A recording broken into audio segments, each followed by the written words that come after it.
હું તો એક અજાણ્યાને મદદ કરવા માટે રિક્ષામાં હોસ્પિટલ સાથે ગયો હતો અને આંખો ખોલી ત્યારે હું પ્લાસ્ટર સાથે હોસ્પિટલમાં.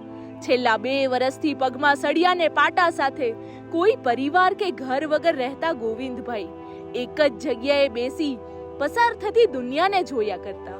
મેં થોડી વારમાં પાછું આવવાનું કહ્યું ત્યારે તેમણે કહ્યું કે ઘણા લોકો કહે છે કે અમે ફરી આવશું, પણ હું તેમના શબ્દ પારખી તરત જ પરત ફરી ત્યારે તેઓ નિંદ્રામાં હતા. મેં ખજૂર ઘી અને નાસ્તો આપ્યો ત્યારે તેમણે કહ્યું કે બેન, તમે માનશો નહીં, પણ હું 2 વર્ષમાં ક્યારેય ભૂખ્યો નથી સૂતો. તો પછી હું કેમ માની લઉં કે મારે પરિવાર નથી? તમારી જેમ કોઈને કોઈ પરિવારનું સદસ્ય બની મને સહારો આપે છે.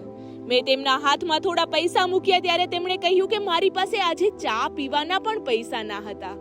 એક બાળકે તેના ભાગ લેવાના 20 રૂપિયા મને આપ્યા છે. જતા જતા તેમણે કહ્યું કે મારા માથા પર તમારો હાથ રાખશો, હું જલ્દી ઠીક થઈ જઈશ.